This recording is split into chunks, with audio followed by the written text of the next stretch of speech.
वायदे किए थे।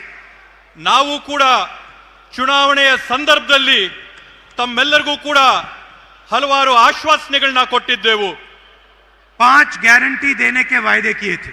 4 ಗ್ಯಾರಂಟಿಗಳು ಕೊಡಂತ ನಿಮಗೆ ಆಶ್ವಾಸನೆ ನಾವು ಕೊಟ್ಟಿದ್ವು। बीजेपी के लोगों ने कहा कि कांग्रेस पार्टी ये काम पूरा नहीं करेगी। ಬಿಜೆಪಿ ಪಾರ್ಟಿ ಅವರು ಹೇಳಿದ್ರು ಕಾಂಗ್ರೆಸ್ ಪಕ್ಷ ಕೊಟ್ಟಂತ 5 ಆಶ್ವಾಸನೆಗಳನ್ನ ಯಾವುದೇ ಕಾರಣಕ್ಕೂ ಅವ್ರ ಕೈಲಿ ಈಡೇರಿಸಕ್ಕೆ ಸಾಧ್ಯ ಇಲ್ಲ ಅಂದ್ರು। प्रधानमंत्री ने कहा कि ये काम नहीं किया जाएगा। ಪ್ರಧಾನಮಂತ್ರಿ ನರೇಂದ್ರ ಮೋದಿ ಜಿ ಅವರು ಹೇಳಿದ್ರು ಈ ಒಂದು ಕಾರ್ಯಕ್ರಮನ ಕಾಂಗ್ರೆಸ್ ಪಕ್ಷ ಅನುಷ್ಠಾನಕ್ಕೆ ತರಕ್ಕೆ ಸಾಧ್ಯವಿಲ್ಲ ಅಂತ ಹೇಳಿ। हमारा पहला वायदा, पहली गारंटी गृह लक्ष्मी 2000 रुपए प्रति महीना 1 करोड़ महिलाओं को। ನಮ್ಮ ಮೊದಲನೇ ಆಶ್ವಾಸನೆ ನಾವು ಕೊಟ್ಟಂತ ಮೊದಲನೇ ಗ್ಯಾರಂಟಿ ಗೃಹಲಕ್ಷ್ಮಿ ಯೋಜನೆಯನ್ನ ನಾವು ಘೋಷಣೆ ಮಾಡಿ ಕರ್ನಾಟಕ ರಾಜ್ಯದಲ್ಲಿರ್ತಕ್ಕಂಥ 1 ಕೋಟಿ ಕುಟುಂಬಗಳ ಮಹಿಳೆಯರಿಗೆ 2000 ರೂಪಾಯಿನ ಪ್ರತಿ ತಿಂಗಳು ಕೊಡಂತ ಘೋಷಣೆ ಮಾಡಿದ್ವು। आज मैं खुशी से कह सकता हूं कि करोड़ों महिलाओं के बैंक अकाउंट में कर्नाटका की सरकार ये पैसा डालती है। ಇವತ್ತು ನಾನು ಅತ್ಯಂತ ಸಂತಸದಿಂದ ಹೇಳ್ತಾ ಇದ್ದೀನಿ, ಕರ್ನಾಟಕ ರಾಜ್ಯದ ಕಾಂಗ್ರೆಸ್ ಸರ್ಕಾರ ಕೋಟ್ಯಾಂತರ ಹೆಣ್ಣು ಮಕ್ಕಳ ಖಾತೆಗಳಿಗೆ ನೇರವಾಗಿ 2000 ರೂಪಾಯಿ ಪಾವತಿ ಮಾಡ್ತಾ ಇದೆ ಅಂತ ಹೇಳಿ। दूसरा वायदा गृह ज्योति, करोड़ों परिवारों को 200 यूनिट बिजली के फ्री में। ನಾವು ಕೊಟ್ಟಂತ ಎರಡನೇ ಆಶ್ವಾಸನೆ ಗೃಹ ಜ್ಯೋತಿ ಯೋಜನೆ ಅಡಿಯಲ್ಲಿ ಕೋಟ್ಯಾಂತರ ಕುಟುಂಬಗಳಿಗೆ ಪ್ರತಿ ತಿಂಗಳು 200 ಯೂನಿಟ್ ಉಚಿತವಾಗಿ ವಿದ್ಯುತ್ ಕೊಡ್ತೀವಿ ಅನ್ನಂತ ಆಶ್ವಾಸನೆ। ये भी वायदा हमने पूरा किया। ಈ ಒಂದು ಆಶ್ವಾಸನೆನ ಕೂಡ ನಾವಿವತ್ತು ನಿಮ್ಮ ಮುಂದೆ ಈಡೇರಿಸಿದ್ದೇವೆ। तीसरी गारंटी अन्नभाग्य, 4 करोड़ लोगों को 10 केजी अनाज। ಮೂರನೇ ಆಶ್ವಾಸನೆ ನಾವು ಕೊಟ್ಟಂತದ್ದು ಅನ್ನಭಾಗ್ಯ ಯೋಜನೆ ಅಡಿಯಲ್ಲಿ 4 ಕೋಟಿ ಪಡಿತರಿಗೆ 10 ಕೆಜಿ ಅಕ್ಕಿನ ಪ್ರತಿ ತಿಂಗಳು ಕೊಡಂತ ಆಶ್ವಾಸನೆ ನಿಮಗೆ ಕೊಟ್ಟಿದ್ವು। और आज कर्नाटक में करोड़ों परिवार को ये अनाज मिलता है। ಇವತ್ತು ಕರ್ನಾಟಕ ರಾಜ್ಯದಲ್ಲಿ ಕೋಟ್ಯಾಂತರ ಕುಟುಂಬಗಳು ಇವತ್ತು ಈ 10 ಕೆಜಿ ಅಕ್ಕಿಯ ಸೌಲಭ್ಯನ ಪಡ್ಕೊಳ್ತಾ ಇರ್ತಕ್ಕಂಥದ್ದನ್ನ ನಾವು ನೋಡಿದ್ದೇವೆ। चौथा वायदा शक्ति योजना, जिसमें हमने गारंटी करके कहा था कि महिलाओं को बस में जाने के लिए पैसा नहीं देना पड़ेगा, महिलाएं फ्री में बस में घूमेंगी। ನಾವು ಕೊಟ್ಟಂತ 4ನೇ ಆಶ್ವಾಸನೆ ಶಕ್ತಿ ಯೋಜನೆ ಇತ್ತು। ಶಕ್ತಿ ಯೋಜನೆ ಅಡಿಯಲ್ಲಿ ಕರ್ನಾಟಕ ರಾಜ್ಯದಲ್ಲಿರ್ತಕ್ಕಂಥ 3.5 ಕೋಟಿ ಹೆಣ್ಮಕ್ಳು ಬಸ್ಗಳಲ್ಲಿ ಉಚಿತವಾಗಿ ಪ್ರಯಾಣ ಮಾಡಂತ ಒಂದು ಸೌಕರ್ಯನ ನಾವು ಎಲ್ಲರಿಗೂ ಒದಗಿಸ್ಕೊಡ್ತೀವಿ ಅಂತ ಹೇಳಿದ್ವಿ। तकरीबन 500 करोड़ बस की ट्रिप्स कर्नाटका सरकार ने मुफ्त में दी हैं। ಇವತ್ತಿನ ಕಾಲಘಟ್ಟಕ್ಕೆ ಕರ್ನಾಟಕ ರಾಜ್ಯದಲ್ಲಿ 500 ಕೋಟಿ ಉಚಿತವಾದಂತ ಪ್ರಯಾಣಗಳನ್ನ ಕರ್ನಾಟಕ ರಾಜ್ಯದಲ್ಲಿರ್ತಕ್ಕಂಥ ಹೆಣ್ಮಕ್ಳು ಪೂರೈಸಿದ್ದಾರೆ ಅಂತ ಹೇಳಿ ಹೆಮ್ಮೆಯಿಂದ ಹೇಳ್ತೇವೆ। और 5वां वायदा युवा निधि स्कीम, जहां हम 3 लाख युवाओं को महीने का 3000 रुपए देते हैं। 5ನೇ ಯೋಜನೆ ನಾವು ಹೇಳಿದ್ದಂತದ್ದು ಯುವ ನಿಧಿ ಯೋಜನೆಯಲ್ಲಿ ಕರ್ನಾಟಕ ರಾಜ್ಯದಲ್ಲಿರ್ತಕ್ಕಂಥ 3 ಕೋಟಿ ಯುವಕರಿಗೆ ನಾವು ಪ್ರತಿ ತಿಂಗಳು 3000 ರೂಪಾಯಿಗಳನ್ನ ಅವ್ರ ಖಾತೆಗೆ ಪಾವತಿ ಮಾಡಂತದ್ದು। हमने आपसे कहा था कि हम कर्नाटक के गरीब लोगों के बैंक अकाउंट में पैसा डालेंगे। ನಾವು ನಿಮಗೊಂದು ಆಶ್ವಾಸನೆನ ಕೊಟ್ಟಿದ್ವಿ, ನಾವು ಕರ್ನಾಟಕ ರಾಜ್ಯದಲ್ಲಿರ್ತಕ್ಕಂಥ ಬಡ ಕುಟುಂಬಗಳ ಬ್ಯಾಂಕ್ ಅಕೌಂಟ್ಗಳಿಗೆ ನೇರವಾಗಿ ಹಣನ ಜಮಾ ಮಾಡ್ತೀವಿ ಅಂತ ಆಶ್ವಾಸನೆ ಕೊಟ್ಟಿದ್ವಿ। और आज हजारों करोड़ रुपए डायरेक्ट आपके बैंक अकाउंट में जाता है। ಇವತ್ತು ಕರ್ನಾಟಕ ರಾಜ್ಯದಲ್ಲಿ 16,000 ಕೋಟಿ ರೂಪಾಯಿಗಳ ಅನುದಾನ ಹಣ ನೇರವಾಗಿ ಪಡಿತರ ಅಕೌಂಟ್ಗಳಿಗೆ ಜಮಾ ಆಗ್ತಾ ಇದೆ। ये पैसा आप अपने बच्चों की शिक्षा में, अपने स्वास्थ्य में डाल रहे हो। ಈ ಒಂದು ನಾವು ಕೊಡ್ತಾ ಇರತಕ್ಕಂತ ಹಣನ ತಾವು ತಮ್ಮ ಮಕ್ಕಳ ವಿದ್ಯಾಭ್ಯಾಸಕ್ಕೋಸ್ಕರ, ತಮ್ಮ ಕುಟುಂಬಗಳ ಆರೋಗ್ಯಕ್ಕೋಸ್ಕರ ಈ ಎಲ್ಲ ಅನುದಾನಗಳನ್ನ ಹಣನ ಬಳಸ್ತಾ ಇರತಕ್ಕಂಥದ್ದು ನಾವು ನೋಡಿದ್ದೇವೆ। और यही हम चाहते थे कि जो आपका धन है वो वापस आपके जेब में जाए। ಇದೇ ನಮ್ಮ ಮೂಲ ಉದ್ದೇಶ ಇತ್ತು। ತಮ್ಮ ತೆರಿಗೆಯ ಹಣ ಏನ್ ಸರ್ಕಾರಕ್ಕೆ ಬರುತ್ತೆ ಆ ತೆರಿಗೆಯ ಹಣ ಮತ್ತೊಮ್ಮೆ ನೇರವಾಗಿ ನಿಮ್ಗೆ ಹೋಗ್ಬೇಕು ಅನ್ನೋ ಉದ್ದೇಶ ನಮ್ದಾಗಿತ್ತು। बीजेपी चाहती है कि चुने हुए लोगों को हिंदुस्तान का पूरा धन मिले। ಬಿಜೆಪಿಯ ಉದ್ದೇಶ ಇರ್ತಕ್ಕಂಥದ್ದು ಈ ದೇಶದಲ್ಲಿ ಆಯ್ಕೆ ಮಾಡಿದಂತ ಕೆಲವೊಂದು ಕುಟುಂಬಗಳಿಗೆ ಮಾತ್ರ ಈ ದೇಶದ ಎಲ್ಲ ಸಂಪನ್ಮೂಲ ಆಸ್ತಿ ಸ್ವತ್ತು ಹೋಗಬೇಕು ಅಂತೇಳಿ. और हम चाहते हैं कि कर्नाटक की जनता के जेब में, गरीब जनता के जेब में, पिछड़ों, दलितों, आदिवासियों, इनके जेब में सीधा पैसा जाए. ನಮ್ಮ ಉದ್ದೇಶ ಇರ್ತಕ್ಕಂಥದ್ದು ಹಣ ಯಾರ ಹತ್ರ ಹೋಗ್ಬೇಕು ಅಂತಂದ್ರೆ ಈ ರಾಜ್ಯದ ಅತ್ಯಂತ ಬಡ ಕುಟುಂಬಗಳ ಖಾತೆಗಳಿಗೆ ಹಣ ಹೋಗ್ಬೇಕಾಗಿದೆ.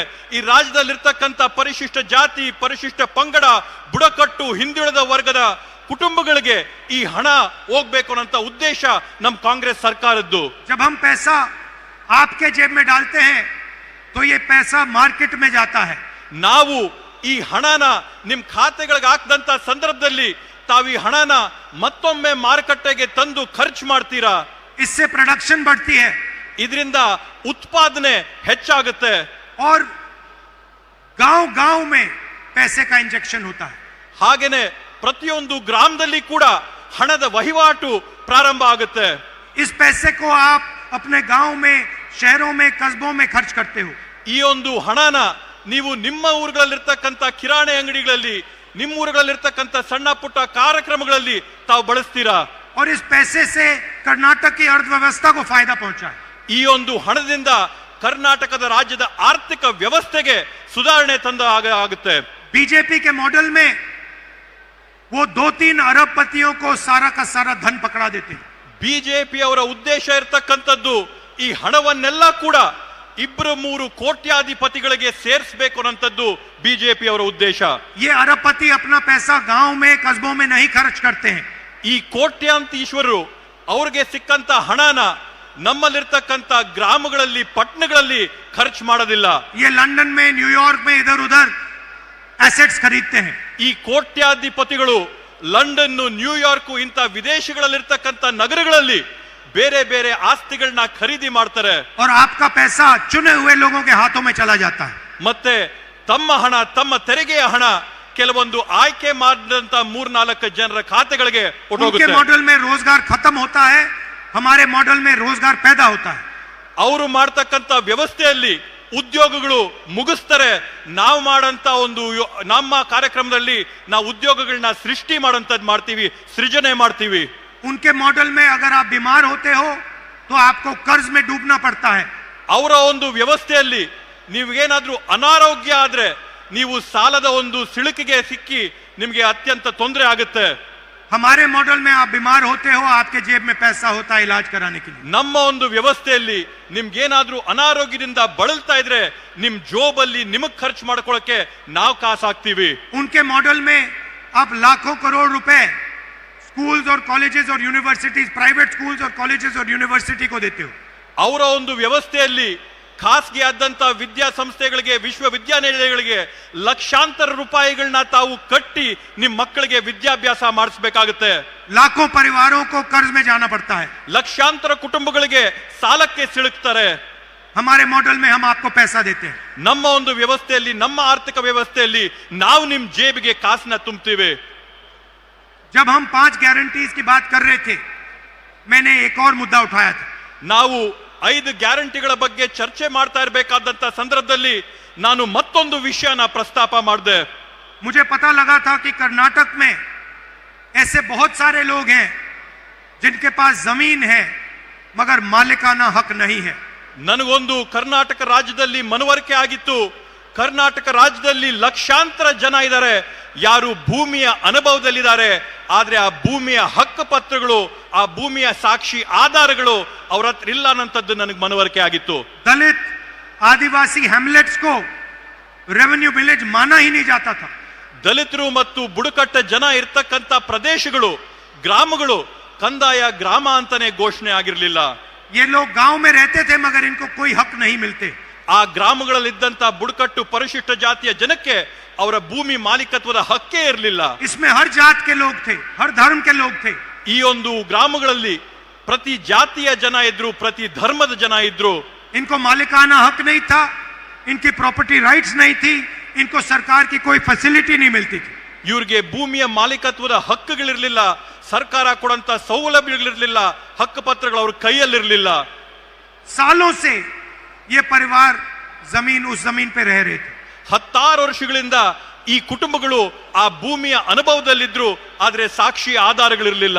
मगर उनको अपनी ही जमीन का अधिकार नहीं था. ಆದ್ರೆ ಅವ್ರಿಗೆ ತಮ್ಮದೇ ಆದಂತ ತಮ್ಮ ಸ್ವಂತ ಭೂಮಿಯ ಅಧಿಕಾರದ ವ್ಯವಸ್ಥೆ ಅವ್ರಿಗಿರ್ಲಿಲ್ಲ. और ये मामला मैंने कांग्रेस पार्टी के सीनियर नेताओं से उठाया. ಈ ಒಂದು ವಿಷಯದ ಬಗ್ಗೆ ನಾನು ನಮ್ಮ ಕಾಂಗ್ರೆಸ್ ಪಕ್ಷದ ಹಿರಿಯ ಮುಖಂಡರ ಗಮನಕ್ಕೆ ಈ ವಿಷಯನ ತಂದೆ. खारगे जी से, सिद्धरामैया जी से, डीके शिवकुमार, बाकी मंत्रियों से मैंने ये बात की. ನಾನು ಈ ವಿಷಯದ ಬಗ್ಗೆ ಮಲ್ಲಿಕಾರ್ಜುನ ಖರ್ಗೆ ಸಾಹೇಬ್ರ ಹತ್ರ, ಸನ್ಮಾನ್ಯ ಸಿದ್ದರಾಮಣ್ಣ ಅವರ ಹತ್ರ, ಡಿ.ಕೆ. ಶಿವಕುಮಾರ್ ಅಣ್ಣವರ ಹತ್ರ ಈ ಒಂದು ವಿಷಯದ ಬಗ್ಗೆ ನಾನು ಅವರ ಗಮನಕ್ಕೆ ತಂದಿದ್ದೆ. और मैंने कहा कि मैं चाहता हूं कि कर्नाटक में जिसके पास भी जमीन हो उसके पास मालिकाना हक जरूर हो. ನನ್ನ ಒಂದು ಉದ್ದೇಶ ಏನಿತ್ತಂತಂದ್ರೆ, ಕರ್ನಾಟಕ ರಾಜ್ಯದಲ್ಲಿ ಯಾರೆಲ್ಲ ಕೂಡ ಭೂಮಿಯ ಸ್ಥಳದ ಅನುಭವದಲ್ಲಿದ್ದಾರೆ, ಆ ಭೂಮಿ ಜಾಗದ ಅನುಭವದಲ್ಲಿರ್ತಕ್ಕಂಥವರೆಲ್ಲರಿಗೂ ಕೂಡ ಹಕ್ ಪತ್ರ ಕೊಟ್ಟು ಅವರ ಮಾಲೀಕತ್ವನ ಅವ್ರ ಕೈಗೆ ವರ್ಗಾವಣೆ ಮಾಡಬೇಕು ಅನ್ನೋದು ನನ್ನ ಉದ್ದೇಶ ಆಗಿತ್ತು. और आज मैं बहुत खुशी के साथ कह सकता हूं कि जो छठी गारंटी है उसको हम पूरा करने में कामयाब हुए. ಇವತ್ತು ನಾನು ಅತ್ಯಂತ ಸಂತಸದಿಂದ ಹೇಳ್ತೀನಿ, ಇವತ್ತು ನಾವೇನಿದು ಭೂ ಮಾಲೀಕತ್ವದ 6ನೇ ಗ್ಯಾರಂಟಿನ ನಾವೇನು ಮನಸ್ಸಲ್ಲಿಟ್ಕೊಂಡಿದ್ವಿ, ಸಂಕಲ್ಪ ಮಾಡಿದ್ವಿ, ಇವತ್ತು ಆ ಸಂಕಲ್ಪನ ಈಡೇರಿಸಿದೀವಿ ಅನ್ನೋಂತ ಒಂದು ನೆಮ್ಮದಿ, ಸಂತೋಷ, ಶಾಂತಿ ನನಗಿದೆ ಅಂತ ಹೆಮ್ಮೆಯಿಂದ ಹೇಳ್ಕೊತೀನಿ. 1 लाख परिवारों को आज मालिकाना हक कर्नाटका की सरकार देने जा रही है. ಇವತ್ತು ಅತ್ಯಂತ ಸಂತಸದಿಂದ ಹೇಳ್ತೀನಿ, ಕರ್ನಾಟಕ ರಾಜ್ಯದಲ್ಲಿರ್ತಕ್ಕಂಥ 1 ಲಕ್ಷ ಕುಟುಂಬಗಳಿಗೆ ಅವರ ಒಂದು ಭೂಮಿಯ ಹಕ್ಕು ಪತ್ರಗಳನ್ನ, ಮಾಲೀಕತ್ವನ ಈ ಒಂದು ಬೃಹತ್ ಕಾರ್ಯಕ್ರಮದಲ್ಲಿ ವರ್ಗಾವಣೆ ಮಾಡ್ತಾ ಇದೀವಿ ಅಂತ ಹೇಳಿ ಹೇಳ್ತೀನಿ. जो इंदिरा गांधी का सपना था, ಇಂದಿರಾ ಗಾಂಧೀಜಿ ಅವರ ಕನಸೇನಿತ್ತು, उसमें उसको पूरा करने के लिए हमने एक बहुत बड़ा कदम लिया है. ಆ ಒಂದು ಕನಸನ್ನ ನಾವು ನನಸಾಗಿ ಮಾಡೋದಕ್ಕೋಸ್ಕರ ಈ ಒಂದು ದೊಡ್ಡ ಹೆಜ್ಜೆನ ನಾವಿಟ್ಟಿದ್ದೇವೆ. 2000 हैबिटेशंस को हम रेवेन्यू विलेज घोषित कर रहे हैं. 2000 ಪ್ರದೇಶಗಳನ್ನ ನಾವಿವತ್ತು ಕಂದಾಯ ಗ್ರಾಮಗಳಾಗಿ ನಾವಿವತ್ತು ಘೋಷಣೆ ಮಾಡಿದಂತ ಐತಿಹಾಸಿಕ ತೀರ್ಮಾನ ಮಾಡಿದ್ದೇವೆ. और मैंने ये भी कहा है कि डिजिटल रजिस्ट्री होनी चाहिए. ನಾನು ಮತ್ತೊಂದು ಮಾತು ಹೇಳಿದ್ರೆ ಅಂದ್ರೆ, ತಂತ್ರಾಂಶಗಳಲ್ಲಿ, ತಂತ್ರಜ್ಞಾನದಲ್ಲಿ ಎಲ್ಲ ದಾಖಲಾತಿಗಳು ತಂತ್ರಜ್ಞಾನದಲ್ಲಿ ಡಿಜಿಟಲ್ ರೆಕಾರ್ಡ್ ಇರಬೇಕು ಅಂತ ಹೇಳಿ. गरीब लोग अपने जमीन का रिकॉर्ड नहीं निकाल सकते हैं. ಬಡ ಕುಟುಂಬದಲ್ಲಿರ್ತಕ್ಕಂಥವ್ರು, ಸಣ್ಣ ಪುಟ್ಟ ಮನೆಗಳಲ್ಲಿರ್ತಕ್ಕಂಥವ್ರು ಅವರ ಕಂದಾಯ ದಾಖಲಾತಿಗಳನ್ನ ಭದ್ರವಾಗಿ ಇಟ್ಕೊಳ್ಳೋಕೆ ಕಷ್ಟ ಆಗುತ್ತೆ. सालों बीत जाते हैं, उनको अपना डॉक्यूमेंट नहीं मिलता है. 16 ವರ್ಷಗಳು ಕಳೆದ್ರೂ ಕೂಡ ಅವ್ರಿಗೆ ಅವರ ಮಾಲೀಕತ್ವದ ಪತ್ರಗಳು ಕೈಗೆ ಸಿಗೋದಿಲ್ಲ. इसीलिए हमने कहा है कि 21वीं सदी में डिजिटल रजिस्ट्री होनी चाहिए. ಆದ್ರಿಂದ ನಾವು ಕೊಟ್ಟಂತ ನಿರ್ದೇಶನ ಏನಂತಂದ್ರೆ, 21ನೇ ಶತಮಾನದಲ್ಲಿ ಎಲ್ಲರ ಕಂದಾಯ ಡಾಕ್ಯುಮೆಂಟ್ಗಳು ಡಿಜಿಟಲೀಕರಣ ಆಗಬೇಕು ಅನ್ನೋ ಒಂದು ನಿರ್ದೇಶನ ನಾವು ನೀಡಿದ್ವಿ. आपके हाथ में एक फिजिकल कॉपी होगी, ನಿಮ್ಮ ಕೈಯಲ್ಲಿ ಒಂದು ಫಿಸಿಕಲ್ ಕಾಪಿ ಇದ್ರೂ ಕೂಡ, मगर जब भी आपको जरूरत पड़े आप डिजिटल कॉपी निकाल पाओगे. ಆದ್ರೆ ನಿಮಗೆ ಯಾವತ್ತಾದ್ರೂ ಬೇಕಾದ್ರೂ ಕೂಡ ತಂತ್ರಾಂಶದಲ್ಲಿ ಡಿಜಿಟಲ್ ಕಾಪಿ ತಾವು ಯಾವಾಗ ಬೇಕಾದ್ರೂ ತಗೋಬಹುದು. इस गारंटी से हमारे जो सबसे गरीब कमजोर भाई बहन हैं उनको फायदा होगा. ಇವತ್ತು ಈ ಒಂದು 6ನೇ ಗ್ಯಾರಂಟಿಯಿಂದ ನಮ್ಮ ಸಮಾಜದಲ್ಲಿರ್ತಕ್ಕಂಥ ಅತ್ಯಂತ ಬಡ ಹಿಂದುಳಿದ ಕುಟುಂಬಗಳಿಗೆ ಸಾಕಷ್ಟು ದೊಡ್ಡ ಅನುಕೂಲ, ಸೌಲಭ್ಯ ಆಗಿದೆ. लंबिनी, बंजारा, भोवी, सोलिगा, नायक, इन सब लोगों को, इन सब कम्युनिटीज को फायदा मिलने जा रहा है. ಬುಡಕಟ್ಟು ಸಮುದಾಯಗಳಿಗೆ ಸೇರಿದಂತವ್ರಿಗೆ ಎಲ್ಲರಿಗೂ ಕೂಡ ಈ ಒಂದು ಕಾರ್ಯಕ್ರಮದಿಂದ, ಯೋಜನೆಯಿಂದ ಒಂದು ದೊಡ್ಡ ಸಹಾಯ ಆಗಿದೆ. और मैंने एक और बात बोली है. ನಾನು ಇದ್ರ ಜೊತೆಗೆ ಮತ್ತೊಂದು ಮಾತನ್ನ ನಾನು ಹೇಳಿದ್ದೇನೆ. 50,000 ऐसे परिवार हैं 50 जिनके पास अभी भी मालिकाना हक नहीं है. ನಾನು ಮತ್ತೊಂದು ಮಾತು ಹೇಳಿದ್ದೀನಿ, 50,000 ಈ ರೀತಿಯಾದಂತ ಕುಟುಂಬಗಳಿವೆ ಯಾರಿಗೆ ಇವತ್ತಿಗೂ ಕೂಡ ತಮ್ಮ ಹಕ್ಕು ಪತ್ರಗಳು ಕೈಗೆ ಸಿಕ್ಕಿಲ್ಲ.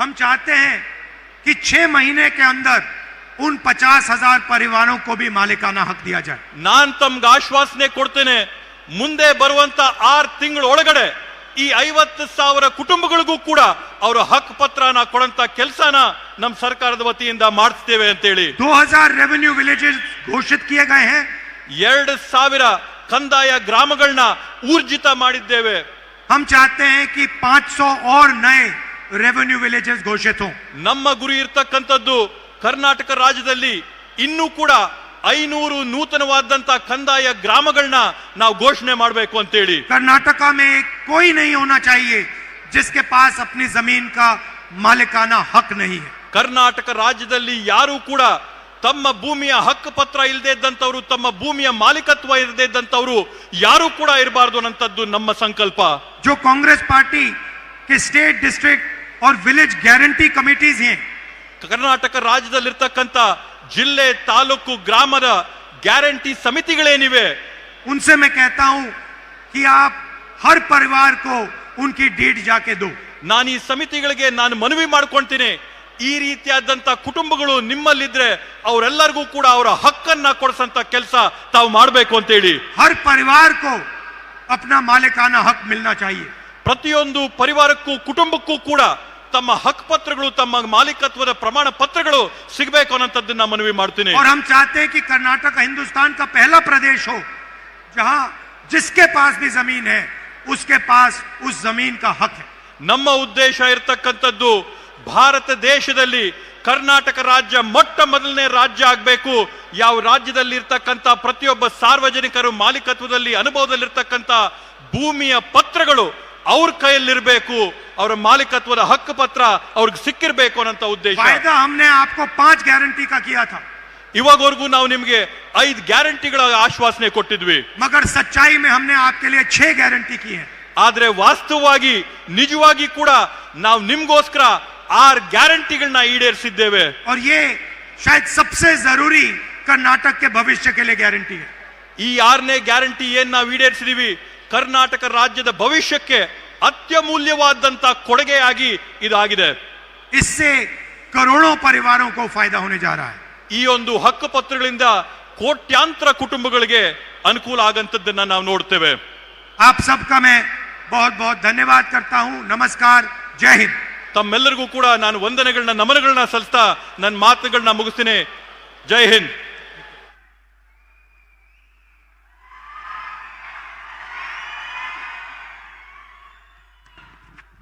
ಧನ್ಯವಾದ ಶ್ರೀ ರಾಹುಲ್ ಗಾಂಧಿ ಅವರಿಗೆ ಅವರು ಏನು ನಮಗೆ ಸೂಚನೆಯನ್ನ ಕೊಟ್ಟಿದ್ದಾರೆ ಬಾಕಿ ಇರುವ ಕೆಲಸ ಮುಗಿಸ್ಬೇಕು ಅಂತ ಅದಕ್ಕೆ ನಾವು ಬದ್ಧರಾಗಿದ್ದೇವೆ ಅಂತ ಹೇಳಲಿಕ್ಕೆ ಬಯಸ್ತೇನೆ sir we are committed to the instruction you have given we will fulfil the promise you have made to people today ಈಗ ನಮ್ಮೆಲ್ಲರ ನಾಯಕರು ರಾಜ್ಯಸಭೆಯಲ್ಲಿ ವಿರೋಧ ಪಕ್ಷದ ನಾಯಕರು ಕರ್ನಾಟಕದ ಹೆಮ್ಮೆಯ ಪುತ್ರ ಕರ್ನಾಟಕವನ್ನ ದೇಶದ ಮಟ್ಟದಲ್ಲಿ ಇಂದು ಕರ್ನಾಟಕದ ಕೀರ್ತಿ ಪತಾಕೆಯನ್ನ ಹಾರಿಸಿರ್ತಕ್ಕಂತಹ ಇದೇ ಕಲ್ಯಾಣ ಕರ್ನಾಟಕದ ಅಭಿವೃದ್ಧಿಗೆ ಶಾಶ್ವತ ಎಂದೆಂದಿಗೂ ಉಳಿಯುವಂತಹ 371J ಮಾಡಲಿಕ್ಕೆ ಕಾರಣಕರ್ತರು ಆದಂತಹ ರಾಜ್ಯಸಭೆಯ ವಿರೋಧ ಪಕ್ಷದ ನಾಯಕರು ಆದಂತಹ ಶ್ರೀಯುತ ಮಲ್ಲಿಕಾರ್ಜುನ ಖರ್ಗೆ ಅವರು ಈ ಜನಸ್ತೋಮವನ್ನ ಉದ್ದೇಶಿಸಿ ಮಾತನಾಡಬೇಕು ಅಂತ ಅವರಲ್ಲಿ ಮನವಿಯನ್ನ ಮಾಡ್ತಾ ಇದ್ದೇನೆ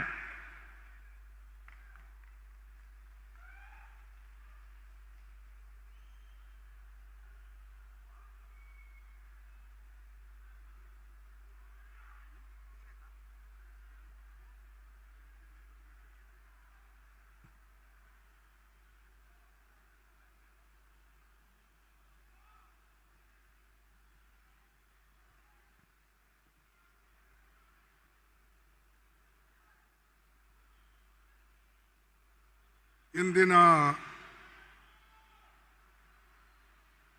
ಸಮರ್ಪಣಾ ಸಂಕಲ್ಪದ ಸಮಾರಂಭದಲ್ಲಿ ಆಗಮಿಸಿದಂಥ ನಮ್ಮ ಅಚ್ಚುಮೆಚ್ಚಿನ ನಾಯಕರು ಹಾಗೂ ಪಾರ್ಲಿಮೆಂಟಿನ ವಿರೋಧ ಪಕ್ಷದ ನಾಯಕರಾದ ಶ್ರೀ ರಾಹುಲ್ ಗಾಂಧೀಜಿಯವರೇ, ಇಲ್ಲಿ ಉಪಸ್ಥಿತಿರ್ತಕ್ಕಂಥ ರಣಜಿತ್ ಸುರ್ಜೇವಾಲಾಜಿಯವರೇ, ನಮ್ಮ ಮುಖ್ಯಮಂತ್ರಿಗಳಾದ ಶ್ರೀ ಸಿದ್ದರಾಮಯ್ಯಜಿಯವರೇ, ಉಪಮುಖ್ಯಮಂತ್ರಿಗಳಾದ ಶ್ರೀ ಡಿ.ಕೆ. ಶಿವಕುಮಾರ್ ಅವರೇ, ಎಲ್ಲ ಮಂತ್ರಿಮಂಡಲದ ಸದಸ್ಯರೇ, ಶಾಸಕ ಮಿತ್ರರೇ, ಪಾರ್ಲಿಮೆಂಟ್ ಸದಸ್ಯರೇ ಹಾಗೂ ಪಕ್ಷದ ಅನೇಕ ಹಿರಿಯ ಕಾರ್ಯಕರ್ತರೇ ಮತ್ತು ಅಧಿಕಾರಿ ವರ್ಗದ ಮಿತ್ರರೇ, ಇಲ್ಲಿ ಆಗಮಿಸಿದಂಥ ಬಂಧುಗಳೇ, ತಾಯಿಂದರೇ, ರೈತ ಬಾಂಧವರೇ, ಯುವ ಮಿತ್ರರೇ ಹಾಗೂ ನಮ್ಮ ಮಾಧ್ಯಮದ ಬಂಧುಗಳೇ, ನಿಮ್ಮೆಲ್ಲರಿಗೆ ನನ್ನ ವಂದನೆಗಳು, ನಮಸ್ಕಾರಗಳು. ಯಾಕಂದ್ರೆ ಇಂಥ ಬೃಹತ್ ಸಭೆ 2 ವರ್ಷ ನಮ್ಮ ಸರ್ಕಾರ ಪೂರ್ತಿಯಾಗಿ ಕೆಲಸ ಮಾಡಿ ಯಾವ್ಯಾವ ಗ್ಯಾರಂಟಿಗಳನ್ನು ಕೊಡಬೇಕಾಗಿತ್ತು, ಏನು ವಾಗ್ದಾನವನ್ನು ನಾವು ಮಾಡಿದ್ದೇವೆ, ಆ ವಾಗ್ದಾನಗಳು ಎಲ್ಲನೂ ಕೂಡ ಪೂರೈಸಿ ನಿಮಗೆ ಕೊಡ್ತಕ್ಕಂಥ ಸವಲತ್ತುಗಳನ್ನು ಈ 2 ವರ್ಷದಲ್ಲಿ ಕೊಟ್ಟಿದ್ದಾರೆ. ಇದು ಒಂದು ದೊಡ್ಡ ಸಾಧನೆ ನಮ್ಮ ಕರ್ನಾಟಕ ಸರ್ಕಾರದ್ದು ಅಂತ ಹೇಳಿ ನಾನು ಬಹಿರಂಗವಾಗಿ ಘೋಷಿಸುತ್ತೇನೆ. ಬಂಧುಗಳೇ, ಇದು ಅಷ್ಟು ಸುಲಭಲ್ಲ. ಒಂದು ಕಡೆ ಗ್ಯಾರಂಟಿಗಳು ಕೊಡಬೇಕು, ಇನ್ನೊಂದು ಕಡೆ ರಾಜ್ಯವನ್ನ ಸುರಳಿತವಾಗಿ ನಡೆಸಿ ಎಲ್ಲರಿಗೆ ಸುಖ, ಸಮೃದ್ಧಿ, ಅಭಿವೃದ್ಧಿ ಅದನ್ನು ಕೂಡ ಮಾಡಬೇಕು. ಇವು ಎರಡೂ ಕೆಲಸ ಮಾಡಬೇಕಾದ್ರೆ ಬಹಳ ಕಷ್ಟವಾದಂತ ಕೆಲಸ. ಆದರೆ ನಮ್ಮ ಕರ್ನಾಟಕ ಸರ್ಕಾರ ಸಿದ್ದರಾಮಯ್ಯ ಅವರ ನೇತೃತ್ವದಲ್ಲಿ ಹಾಗೂ ಕೆಪಿಸಿಸಿ ಅಧ್ಯಕ್ಷರ ನೇತೃತ್ವದಲ್ಲಿ ಇದು ಬಹಳ ಸುರಳಿತವಾಗಿ ನಡೆದಿದೆ. ಅದಕ್ಕೆ ನಾನು ಈ ಸರ್ಕಾರಕ್ಕೆ ಹಾರ್ದಿಕವಾದಂತಹ ಅಭಿನಂದನೆಗಳನ್ನು ಸಲ್ಲಿಸ್ತೇನೆ. ಬಂಧುಗಳೇ, ಅನೇಕ ಜನ ಅನೇಕ ಗ್ಯಾರಂಟಿಗಳು ಕೊಡ್ತಾರೆ.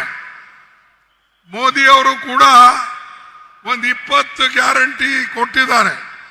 ನಿಮ್ಗೆಲ್ಲ ಗೊತ್ತಿದೆ, ನಾನು ಹೇಳಬೇಕಾಗಿಲ್ಲ. ಅವ್ರೇನು ಗ್ಯಾರಂಟಿ ಕೊಟ್ಟರು?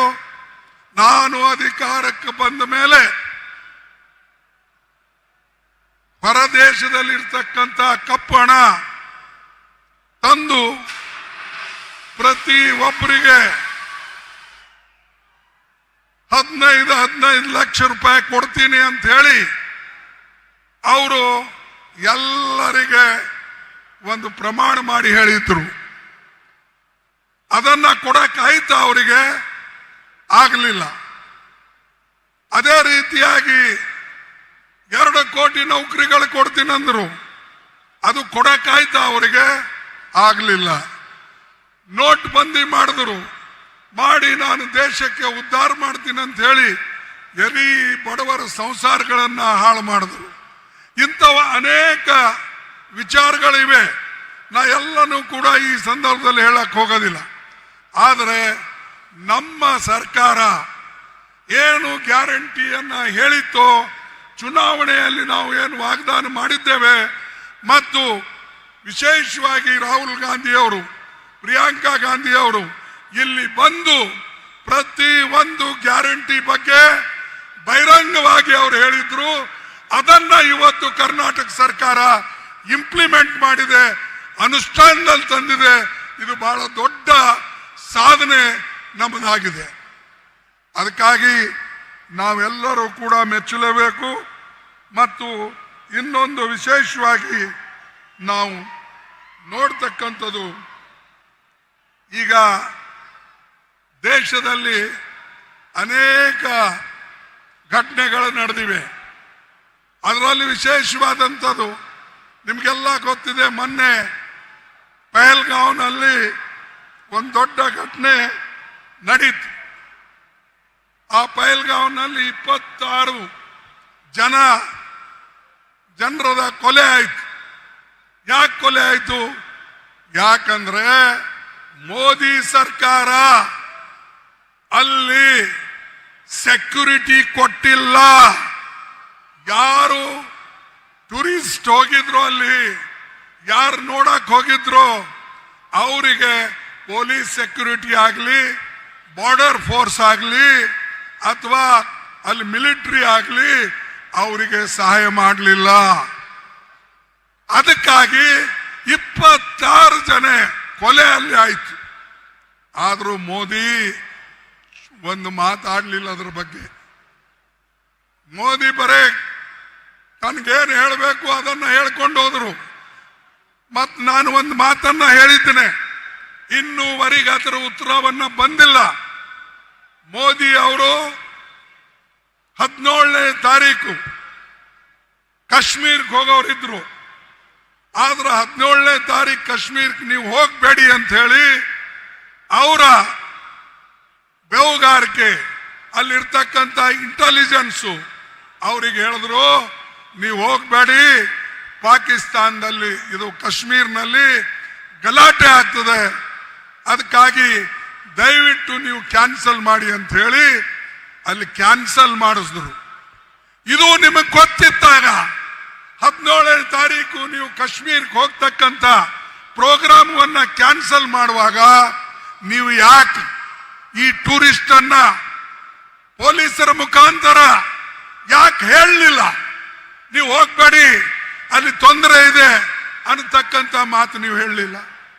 ಹೇಳಿದ್ರೆ 26 ಪ್ರಾಣಗಳನ್ನ ಉಳಿತೀವು. ಮತ್ತು ನಮ್ಮ ಈಗೇನು ನಾವು ಹೆಚ್ಚು ಕಡಿಮೆ ಚುಟ್ಪುಟ್ಟು ಯುದ್ಧಗಳು ನಡೆದಿವೆ, ಅಥವಾ ನಮ್ಮ ಪಾಕಿಸ್ತಾನ ವಿರುದ್ಧ ನಾವೇನು ಘರ್ಷಣೆ ಮಾಡ್ತಾ ಇದ್ದೇವೆ, ಪಾಕಿಸ್ತಾನ ಕೆಲಸ ಅಂತೂ ಯಾವಾಗಲೂ ಬರೇ ನಮ್ಮ ಭಾರತ ದೇಶ ಮೇಲೆ ಗೂಬಿ ಕೂಡಿಸ್ತಕ್ಕಂಥದ್ದು. ಅವ್ರಿಗೆ ಶಕ್ತಿ ಇಲ್ಲ, ಶಕ್ತಿಹೀನರು. ಇವತ್ತು ಚೈನಾದಿಂದ ಸಪೋರ್ಟ್ ತಗೊಂಡು ಅವರು ನಮ್ಮ ಮೇಲೆ ದಾಳಿ ಮಾಡತಕ್ಕಂಥ ಪ್ರಯತ್ನವನ್ನ ಮಾಡಿದ್ದಾರೆ. ಇದು ಎಂದೂ ಕೂಡ ನಮ್ಮ ದೇಶ ಸಹಿಸೋದಿಲ್ಲ. ನಾವು ಒಕ್ಕಟ್ಟಿದ್ದೇವೆ ಅಂತ ಹೇಳಿ ನಾನು ಮೊದಲೇ 22ಕ್ಕೆ ಬೆಂಗಳೂರಿನಲ್ಲಿ ಹೇಳಿದ್ದೆ. 22ಕ್ಕೆ ನಾ ಬೆಂಗಳೂರಿನಲ್ಲಿ ಹೇಳಿ ಇಡೀ ದೇಶ ಒಕ್ಕಟ್ಟಾಗಿ ಸರ್ಕಾರಕ್ಕೆ ನಾವು ಬೆಂಬಲ ನೀಡಬೇಕು, ಮತ್ತು ಯಾರು ನಮ್ಮ ವಿರುದ್ಧ ಹೋರಾಟಕ್ಕೆ ಬರ್ತಾರೋ ನಾವೆಲ್ಲರೂ ಸೇರಿ ವಿರುದ್ಧ ಮಾಡೋಣ, ಹೋರಾಟ ಮಾಡೋಣ, ಅದಕ್ಕಾಗಿ ಪ್ರಾಣ ಕೊಡೋಣ. ದೇಶ ಅನ್ನತಕ್ಕಂಥದ್ದು ಮುಖ್ಯ, ಆಮೇಲೆ ಜಾತಿ ಧರ್ಮ ಎಲ್ಲ. ಆದ್ರೆ ಇಲ್ಲೇನಾಗಿದೆ, ಇವತ್ತು ವಿಶೇಷವಾಗಿ ಮೋದಿ ಮುಖ್ಯ ಆಗಿದ್ದಾರೆ, ದೇಶ ಆಮೇಲೆ. ಯಾಕಂದ್ರೆ ಅವ್ರಿಗೆ ಉಳಿಸಕ್ಕೆ ನೀವು ವಿಶೇಷವಾದಂತ ಮಾಹಿತಿ ಕೊಡ್ತೀರಿ, ಆದ್ರೆ ಬಡವರಿಗೆ ಸಂರಕ್ಷಣೆಗಾಗಿ ಕೊಟ್ಟಿಲ್ಲ. ಇದು ನಾವು ತಿಳ್ಕೊಳ್ಬೇಕು. ದೇಶಕ್ಕಾಗಿ ನಾವು ಹೋರಾಡ್ತೇವೆ, ಬರೇ ನೀವ ಅಲ್ಲ, ಕಾಂಟ್ರಾಕ್ಟ್ ಯಾರು ನೀವೇ ತಗೊಂಡಿಲ್ಲ. ಈ ದೇಶಕ್ಕಾಗಿ ಇಂದಿರಾ ಗಾಂಧಿ ಅವರು ತನ್ನ ಪ್ರಾಣ ಕೊಟ್ಟಿದ್ದಾರೆ, ರಾಜೀವ್ ಗಾಂಧಿ ಅವರು ತನ್ನ ಪ್ರಾಣವನ್ನು ಕೊಟ್ಟಿದ್ದಾರೆ. ಅದೇ ರೀತಿಯಾಗಿ ಮಹಾತ್ಮ ಗಾಂಧೀಜಿ ಅವರು ಸ್ವಾತಂತ್ರ್ಯ ತಂದು ಕೊಟ್ಟು ತನ್ನ ಪ್ರಾಣವನ್ನ ಈ ದೇಶಕ್ಕಾಗಿ ಕೊಟ್ಟಿದ್ದಾರೆ. ಅಂತ ಪಕ್ಷ ನಮ್ಮ ಕಾಂಗ್ರೆಸ್ ಪಕ್ಷ. ಇಂಥ ಕಾಂಗ್ರೆಸ್ ಪಕ್ಷಕ್ಕೆ ನೀವು ಗೂಬಿ ಕೂಡಿಸ್ತಕ್ಕಂಥ ಪ್ರಯತ್ನ ಮಾಡ್ತೀರಿ, ನಮ್ಮ ಮೇಲೆ ಕೇಸ್ ಹಾಕೋ ಪ್ರಯತ್ನ ಮಾಡ್ತೀರಿ, ನಮಗೆ ಇಡಿ ಕೇಸ್ ಹಾಕ್ತೀರಿ. ನಮ್ಮ ಪೇಪರ್ ನ್ಯಾಷನಲ್ ಹೆರಾಲ್ಡ್ ಅಂತ ಪೇಪರ್ ಮೇಲೆ ಗೂಬಿ ಕೂಡಿಸಿ ಇವತ್ತು ನೀವು ಇಡಿ, ಸಿಬಿಐ, ಇನ್ಕಮ್ ಟ್ಯಾಕ್ಸ್ ನೋಟಿಸ್ಗಳನ್ನು ಕೊಟ್ಟು ನಮ್ಮನ್ನ ಮೆತ್ತಗೆ ಮಾಡಬೇಕು ಅಂತ ಹೇಳಿ ನೀವು ಪ್ರಯತ್ನ ಮಾಡ್ತಾ ಇದ್ದೀರಿ. ಇದು ಎಂದೂ ಸಾಧ್ಯ ಇಲ್ಲ. ಕಾಂಗ್ರೆಸ್ ಪಾರ್ಟಿ ಎಂದೂ ಕೂಡ ಯಾರಿಗೂ ಮಳೆದಿಲ್ಲ, ಬಗ್ಗದಿಲ್ಲ ಅನ್ನತಕ್ಕಂಥ ಮಾತನ್ನ ನಿಮಗೆ ಸ್ಪಷ್ಟವಾಗಿ ಹೇಳ್ತೇನೆ. ನಮ್ಮ ದೇಶಕ್ಕಾಗಿ ನಾವೆಲ್ಲರೂ ಸರ್ವಸ್ವವನ್ನು ಕೊಟ್ಟಿದ್ದೇವೆ. ಆದರೆ ಇವತ್ತು ಇರ್ತಕ್ಕಂಥವ್ರು ದೇಶದ ಬಗ್ಗೆ ಅಂತೂ ಹೋರಾಟ ಮಾಡಿಲ್ಲ, ಆದರೆ ದೇಶದಲ್ಲಿ ದುರಾಡಳಿತವನ್ನು ನಡೆಸಿದ್ದಾರೆ. ಅದನ್ನ ನೋಡಿ ಈಗ ಮೊನ್ನೆ ನಾವು ಒಂದು ಮೋದಿ ಅವರು ಹೇಳಿದ್ರು ಸರ್ಕಾರದಿಂದ ಇಲ್ಲ ಹೊರದೇಶಕ್ಕೆ ಡೆಲಿಗೇಷನ್ ಕಳಿಸ್ಬೇಕು ಅಂತ ಹೇಳಿ. ನಮಗೆ ಅವ್ರು ಕೇಳಲಿಲ್ಲ, ಬರೇ ಅವರಾಗೆ ಹೇಳಿಬಿಟ್ರು. ಆದ್ರೆ ನಾವು ದೇಶದ ದೃಷ್ಟಿಯಿಂದ ಏನೂ ಮಾತಾಡದೆ ಇವತ್ತು ನಮ್ಮ ಎಲ್ಲ ಡೆಲಿಗೇಷನ್, ನಮ್ಮ ಎಲ್ಲ ರಿಪ್ರೆಸೆಂಟೇಟಿವ್ಗಳನ್ನ ಹೊರದೇಶಕ್ಕೆ ದೇಶದ ಬಗ್ಗೆ ವಿಚಾರವನ್ನ ಪ್ರಸ್ತಾಪ ಮಾಡಕ್ಕೆ ನಾವು ಕಳಿಸ್ತಾ ಇದ್ದೇವೆ. ಇದು ನಮ್ಮ ಗುರಿ, ದೇಶಕ್ಕೆ ಉಳಿಸ್ತಕ್ಕಂಥದ್ದು. ನಾವು ಪಕ್ಷ ಪಂಗಡ ಅಥವಾ ಯಾರಿಗೆ ಕ್ರೆಡಿಟ್ ಬರ್ತದೋ ಡಿಸ್ಕ್ರೆಡಿಟ್ ಬರ್ತದೋ ಇಲ್ಲ. ನಮಗೆ ದೇಶ ಉಳಿಸ್ಬೇಕಾಗಿದೆ, ಜನನ್ನ ಉಳಿಸ್ಬೇಕಾಗಿದೆ. ಅನೇಕ ವರ್ಷದಿಂದ ಗುಲಾಮಗಿರಿಯಲ್ಲಿ ಇದ್ದಂತ ದೇಶಕ್ಕೆ ನಾವು ಸ್ವಾತಂತ್ರ್ಯ ಮಾಡಿಕೊಟ್ಟಿದ್ದೇವೆ. ಅದು ಉಳಿಸ್ತಕ್ಕಂಥದ್ದು ನಮ್ಮ ಕೆಲಸ. ಈ ದೇಶದ ಸಂವಿಧಾನ ನಾವು ತಯಾರು ಮಾಡಿದ್ದೇವೆ. ಅದಕ್ಕಾಗಿ ಬಾಬಾ ಸಾಹೇಬ್ ಅಂಬೇಡ್ಕರ್ ಅವರ ನೇತೃತ್ವದಲ್ಲಿ, ಪಂಡಿತ್ ಜವಾಹರ್ಲಾಲ್ ನೆಹರೂಜಿ ಅವರ ನೇತೃತ್ವದಲ್ಲಿ ನಾವು ತಯಾರು ಮಾಡಿದಂತ ಸಂವಿಧಾನ, ಈ ದೇಶಕ್ಕೆ ತಂದಂತ ಸ್ವಾತಂತ್ರ್ಯ, ಇದನ್ನ ಉಳಿಸ್ಕೊಳ್ತಕ್ಕಂಥದ್ದು ನಮ್ಮ ಕರ್ತವ್ಯ ಆಗಿದೆ, ನಮ್ಮ ಜವಾಬ್ದಾರಿ ಆಗಿದೆ. ಅದು ನಾವು ಮಾಡ್ತೇವೆ. ಆದ್ರೆ ಬಿಜೆಪಿದವ್ರು ನೀವೇನ್ ಮಾಡ್ತೀರಿ? ಬರೇ ಸುಳ್ಳು ಹೇಳ್ಕೊಂಡು ಅಡ್ಡಾಡೋದು. ಇಲ್ಲಿ ನಾವು ದೇಶದ ಬಗ್ಗೆ ಮಾತಾಡಕ್ಕೆ ಒಂದು ಕಡೆ ಸೇರಿದ್ರೆ ಮೋದಿ ಅವರು ಚುನಾವಣೆ ಭಾಷಣ ಮಾಡಿಕೊಂಡು ಬಿಹಾರ್ನಲ್ಲಿ ಇರ್ತಾರೆ. 2 ಸಲ ಆಲ್ ಪಾರ್ಟಿ ಮೀಟಿಂಗ್ ಕರೆದರು, ಸರ್ವ ಪಕ್ಷದ ಸಭೆಯನ್ನ ಕರೆದರು. ಆದರೆ ಮೋದಿ ಅವರು ಬರಲಿಲ್ಲ. ನಿಮಗೆ ದೇಶ ಪ್ರೇಮ ಇದ್ದಿದ್ರೆ, ದೇಶದ ಮೇಲೆ ನಿಮಗೆ ಹೆಚ್ಚಿನ ಪ್ರೀತಿ ವಿಶ್ವಾಸ ಇದ್ರೆ ನಮ್ಮೆಲ್ಲರನ್ನ ಕರೆಸಿ ನೀವು ಯಾಕೆ ಆ ಮೀಟಿಂಗ್ ಬರಲಿಲ್ಲ? ಏನು ಕಾರಣ? ಆಮೇಲೆ ನಾವೇನಾದ್ರೂ ಒಂದ್ಸಾರಿ ಹೋಗ್ಲಿಲ್ಲ ಅಂದ್ರೆ ನಾವೆಲ್ಲ ದೇಶದ್ರೋಹಿಗಳು. ಆದ್ರೆ ಇವರು ಮೀಟಿಂಗ್ ಬರದೇ ಇರೋರು ದೇಶ ಪ್ರೇಮಿಗಳು. ಇದನ್ನ ನೀವು ಯೋಚನೆ ಮಾಡಿ, ಚಿಂತನೆ ಮಾಡಿ. ಬರೇ ಭಾಷಣದಿಂದ, ಬೊಗಳೆ ಮಾತಾಡೋರ್ಲಿಂದ ದೇಶದ ಕಲ್ಯಾಣ ಆಗಲ್ಲ. ದೇಶದಲ್ಲಿ ಎಲ್ಲರನ್ನ ತೆಗೆದುಕೊಂಡು ಹೋಗ್ಬೇಕು, ಅವಾಗ ಮಾತ್ರ ಈ ದೇಶ ಉದ್ಧಾರ ಆಗ್ತದೆ. ಹೆಚ್ಚಿಗೆ ನಾನು ಇನ್ನು ಹೇಳಿದೆ, ಇನ್ನೊಂದು ಮಾತು ಹೇಳ್ತೇನೆ. ಸೋಫಿಯಾ ಖುರೇಶಿ ಒಂದು ಹೆಣ್ಣು ಮಗು, ಡಿಫೆನ್ಸ್ ಸ್ಪೋಕ್ಸ್ ಪರ್ಸನ್.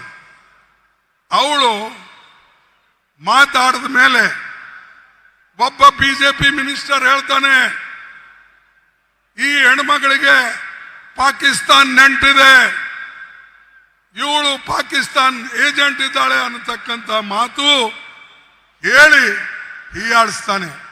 ಇಂಥ ಜನರಿಗೆ ಯಾವ ಶಿಕ್ಷೆ ಕೊಡಬೇಕು ನೀವೇ ಹೇಳಿ. ಯಾರು ದೇಶಕ್ಕಾಗಿ ಹೋರಾಟ ಮಾಡ್ತಾರೋ ಅಂತ ಹೆಣ್ಮಗಳಿಗೆ ನೀವು ಆರ್ಮಿದಲ್ಲಿರ್ತಕ್ಕಂಥ ಒಂದು ಹೆಣ್ಮಗಳ ಬಗ್ಗೆ ಈ ರೀತಿಯಾಗಿ ಮಾತಾಡ್ತಾ ಇದ್ದಾರೆ. ಅದಕ್ಕಾಗಿ ಅವನ್ ರಿಸಿಗ್ನೇಷನ್ ನಾವು ಕೇಳಿದೆ. ಮೋದಿ ಇನ್ನೂ ಇಟ್ಕೊಂಡು ಕುಂತಿದ್ದಾರೆ. ಅವರು ತೆಗೆದು ಹಾಕಿ. ಯಾರು ದೇಶದ್ರೋಹಿಗಳು ಬಿಜೆಪಿಯಲ್ಲೇ ಇದ್ದಾರೋ ಅವ್ರಿಗೆ ಮೊದಲು ನೀವು ತೆಗೆದು ಹಾಕಿ, ಆಮೇಲೆ ಮಾತಾಡಿ. ಸೈನ್ಯದಲ್ಲಿ ಹೋರಾಟ ಮಾಡತಕ್ಕಂಥವ್ರಿಗೆ ನೀವು ಬೈತೀರಾ, ಹೀಯಾಳಿಸ್ತೀರಾ? ಯಾಕಂದ್ರೆ ಆಕಿನ ಹೆಸರು ಖುರೇಶಿ ಇದೆ. ಇಂಥ ಕೆಟ್ಟ ಜನ ಬಿಜೆಪಿಯಲ್ಲಿ ತುಂಬಿದ್ದಾರೆ. ಮೋದಿ ಸಾಹೇಬ್ರೆ, ಮೊದಲು ಅಂಥವ್ರಿಗೆ ಖಾಲಿ ಮಾಡಿ, ಅಂಥವ್ರ ರಾಜೀನಾಮೆ ತಗೊಳ್ಳಿ, ಅವರಿಗೆಲ್ಲ ಒದ್ದು ಹೊರಗಾಕಿ, ಆವಾಗ ಇದು ಗೊತ್ತಾಗ್ತದೆ.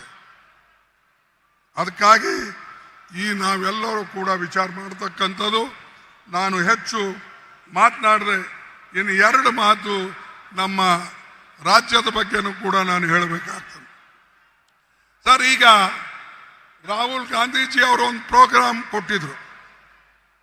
ಯಾವ ಪ್ರೋಗ್ರಾಮ್ ಅಂದ್ರೆ ಬ್ಯಾಕ್ವರ್ಡ್ ಕ್ಲಾಸ್ ಕಾಸ್ಟ್ ಜನಗಣನ ನಾವು ಮಾಡಬೇಕು, ಜಾತೀಯ ಜನಗಣನ ಮಾಡಬೇಕು ಅಂತ ಹೇಳಿ.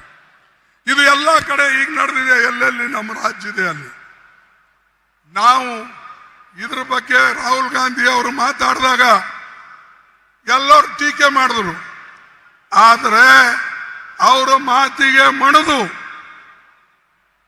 ಮೋದಿ ಅವರು ಕ್ಯಾಬಿನೆಟ್ ಮೀಟಿಂಗ್ ಮಾಡಿ ಅವ್ರನ್ನು ಹೇಳಿದ್ರು, ಮುಂದೆ ಬರ್ತಕ್ಕಂಥ ನಮ್ಮ ಸೆನ್ಸಸ್ದಲ್ಲಿ ಜಾತಿ ಜನಗಣನೆ ತಗೊಳ್ತೇವೆ, OBC ಕಾಲಮ್ ಸೇರಿಸ್ತೇವೆ ಅಂತ ಹೇಳಿ ಅವ್ರ ಮಾತನ್ನ ಹೇಳಿದ್ರು. ಯಾಕೆ ಹೇಳಿದ್ರು? ನಮ್ಮ ಹೋರಾಟಕ್ಕೆ ಮಣಿದು, ರಾಹುಲ್ ಗಾಂಧಿ ಅವರ ಹೋರಾಟಕ್ಕೆ ಮಣಿದು, ಕಾಂಗ್ರೆಸ್ ಪಾರ್ಟಿ ಹೋರಾಟಕ್ಕೆ ಮಣಿದು ಇವತ್ತು ಬ್ಯಾಕ್ವರ್ಡ್ ಕ್ಲಾಸ್ ಅವರಿಗೆ ಪ್ರತ್ಯೇಕವಾಗಿ ಒಂದು ಕಾಲಮ್ ಅನ್ನ ಮಾಡಿ ಜಾತಿ ಜನಗಣನೆ ಮಾಡ್ತಕ್ಕಂಥದ್ದು ಮಾಡಿದ್ರು. ಅದೇ ರೀತಿಯಾಗಿ ಇನ್ನೊಂದು ನಾನು ವಿಶೇಷ, ಸಿದ್ದರಾಮಯ್ಯನವರಿದ್ದಾರೆ, ಅವರ ಮಂತ್ರಿ ಮಂಡಲದ ಎಲ್ಲ ಸದಸ್ಯರು ಇದ್ದಾರೆ. ಸ್ವಲ್ಪ ಇರಿ, ಆಮೇಲೆ ಮಾತಾಡೋಟಿ. ನಾ ಅಪಾಯಿಂಟ್ಮೆಂಟ್ ಇಸ್ಕೊಡ್ತೀನಿ, ಆಮೇಲೆ ಹೋಗಿ ಮಾತಾಡಿ. ಸರ್, ಒಂದು ನಾನು ವಿಶೇಷವಾಗಿ ಹೇಳ್ತೀನಿ, ಜನಗಣನೆ ಮಾಡಿ, ಆದರೆ ಆ ಜನಗಣನೆ ಸರಿಯಾಗಿ ಆಗಬೇಕು. ಮತ್ತು ರಾಹುಲ್ ಗಾಂಧೀಜಿ ಅವರಿಗೂ ಕೂಡ ಯಾವ ಕೆಟ್ಟ ಹೆಸರು ಬರಬಾರದು. ನೀವು ನಿಮ್ಮ ಕ್ರೆಡಿಟ್ ತಗೊಳ್ಳಕ್ಕೆ ಏನಾದರೂ ಮಾಡಿದ್ರೆ ಇಡೀ ಅದು ರಾಜ್ಯಕ್ಕೆ ತೊಂದರೆ ಆಗ್ತದೆ. ಇನ್ನೊಂದು ಎರಡನೇದು, ಶೆಡ್ಯೂಲ್ ಕಾಸ್ಟ್ನಲ್ಲಿ ಒಳ ಮೀಸಲಾತಿ ಮಾಡ್ತಾ ಇದ್ದೀರಿ, ಮಾಡಿ, ಅದಕ್ಕೆ ನಂದೇನು ತಕರಾರಿಲ್ಲ, ನಾ ಎಂದೂ ಅದಕ್ಕೆ ಅಡ್ಡು ಬಂದಿಲ್ಲ, ಎಂದೂ ಅದರಲ್ಲಿ ಹೋಗಿಲ್ಲ. ಆದರೆ ಈ ಇದರಲ್ಲಿ ಬೇಡ ಜಂಗಮ ಅಂತ ಹೇಳಿ ನೀವು ಸೇರಿಸ್ತಾ ಇದ್ದೀರಿ. ಲಿಂಗಾಯತ್ ಕಮ್ಯುನಿಟಿದಲ್ಲಿ ಇರ್ತಕ್ಕಂಥ ಬಡ ಲಿಂಗಾಯತರಿಗೆ ಸವಲತ್ತು ಕೊಡ್ರಿ, ಆ ಲಿಂಗಾಯತರಿಗೆ ನಾವು ಸಪೋರ್ಟ್ ಮಾಡೋಣ, ಅವ್ರಿಗೆ ಏನು ಬೇಕು ಅದಕ್ಕೆ ಕೊಡೋಣ. ಆದ್ರೆ ಶೆಡ್ಯೂಲ್ ಕಾಸ್ಟ್ ಲಿಸ್ಟ್ ನಲ್ಲಿ ಬೇಡ ಜಂಗಮ ಅಂತ ಸೇರಿಸಿ 500 ಜನ ಇದ್ದವರು ಇವತ್ತು ಸುಮಾರು 4 ಲಕ್ಷ 5 ಲಕ್ಷ ಹೇಗಾದರು? ಇದನ್ನ ನೀವು ಇದ್ರ ಬಗ್ಗೆ ಎಲ್ಲಿ ಹೋದ್ರೆ ನೀವು Siddaramaiah? No, this is unfair. If ಬೇಡ ಜಂಗಮ, if they are included in scheduled caste list, it will go against the untouchable scheduled caste, all the scheduled caste, and these people are nearly only 500 people in Hyderabad, Karnataka. Today they are nearly 4.5 lakhs. Where from they have come? ಎಲ್ಲಿಂದ ಬಂದರು? ಅಂದ್ರೆ ಈ ರೀತಿಯಾಗಿ ನೀವು schedule caste ಜನರ ಹಕ್ಕನ್ನ ಒಂದು ಕಿತ್ಕೊಳ್ಬೇಕಂತ ಮಾಡಿರೋ, ಏನು ಅವ್ರಿಗೆ ಸಹಾಯ ಮಾಡ್ಬೇಕಂತ ಮಾಡಿರೋ? ಯಾರು ಫಾಲ್ಸ್ ಸರ್ಟಿಫಿಕೇಟ್ ಕೊಡ್ತಾರೋ ಮೊದಲು ಅವ್ರಿಗೆ ಒಳಗಾಕಿ ಅವ್ರಿಗೆ ಕೇಳಿ, ಇಲ್ಲಾದ್ರೆ ಇಡೀ ಸಮಾಜಕ್ಕೆ ನಾವು ದ್ರೋಹ ಮಾಡ್ದಂಗೆ ಆಗ್ತದೆ. ಯಾರೇ ಇರಲಿ, ನಾವು ಎಲ್ಲರೂ ಕೂಡ ಒಂದಾಗಿ ಇಂಥ ಜಟಿಲ ಸಮಸ್ಯೆಗಳಿಗೆ ಸಮಾಧಾನ ತಂದು ಸರಿ ಮಾಡಬೇಕು. ಅದಕ್ಕಾಗಿ ನಾನು ಕೈ ಜೋಡಿಸಿ ಸರ್ಕಾರಕ್ಕೂ ಕೇಳ್ತೇನೆ, ನಿಮಗೂ ಕೇಳ್ತೇನೆ, ಯಾರೂ ಫಾಲ್ಸ್ ಸರ್ಟಿಫಿಕೇಟ್ ಮಾಡಬೇಡಿ. ಯಾಕಂದ್ರೆ ನಿಮಗೆ ಸರಿಯಾಗಿ ಸಹಾಯ ಆಗಲಿ ಅಂತ ಹೇಳಿ ಒಂದು ಕಡೆ ರಾಹುಲ್ ಗಾಂಧಿ ಅವರು ಈ ಕಾರ್ಯಕ್ರಮ ಹಾಕಿದ್ದಾರೆ, ಇನ್ನೊಂದು ಕಡೆ ರಾಜ್ಯ ಸರ್ಕಾರ ಈ ಒಳ ಮೀಸಲಾತಿಯ ಪ್ರೋಗ್ರಾಮ್ ಅನ್ನು ತಂದಿದೆ. ಅಂತರದೊಳಗೆ ನಾವು ಬೇರೆಯವ್ರನ್ನ ಸೇರಿಸಿ ಇದನ್ನ ವಿಫಲಗೊಳಿಸ್ತಕ್ಕಂಥ ಪ್ರಯತ್ನ ಮಾಡಿದ್ರೆ ಖಂಡಿತವಾಗಿ ರಾಜ್ಯಕ್ಕೂ ಒಳ್ಳೆಯದಿಲ್ಲ, ದೇಶಕ್ಕೂ ಒಳ್ಳೆಯದಾಗಲ್ಲ. ಅದಕ್ಕಾಗಿ ಬಂಧುಗಳೇ, ನಾ ಇನ್ನು ಹೆಚ್ಚಿಗೆ ಹೇಳ್ತಾ ಇವತ್ತು ಹೆಚ್ಚಿಗೆ ಹೇಳಲಾರ್ದೆ ನನ್ನ ಮಾತನ್ನ ಇವತ್ತು ಮುಗಿಸ್ತೇನೆ. ಮತ್ತು ಕೊನೆಯದಾಗಿ ರಾಹುಲ್ ಗಾಂಧೀಜಿ ಅವರು ಬಂದು ಇಲ್ಲಿ ನಿಮ್ಮೆಲ್ಲರನ್ನ ಉದ್ದೇಶಿಸಿ ಮಾತಾಡಿದಕ್ಕಾಗಿ ನನ್ನೆಲ್ಲರ ನಮಸ್ಕಾರಗಳನ್ನು ಹೇಳಿ ಮಾತು ಮುಗಿಸ್ತೇನೆ. ಒಂದು ಸ್ಲೋಗನ್ ಅನ್ನು ಕೂಗ್ತೇನೆ, ಜೈ ಹಿಂದ್, ಜೈ ಹಿಂದ್. ಏನ್ ಮೂಕರಿದ್ದೀರಾ? ಯಾರಿದ್ರು ನೀವು? ಜೈ ಹಿಂದ್, ಜೈ ಹಿಂದ್, ಜೈ ಕಾಂಗ್ರೆಸ್, ಜೈ ಕಾಂಗ್ರೆಸ್. ನಿಮ್ಮೆಲ್ಲರಿಗೆ ವಂದನೆಗಳು. ನಾನು ಮಾತು ಮುಗಿಸ್ತೇನೆ. ಜೈ ಹಿಂದ್.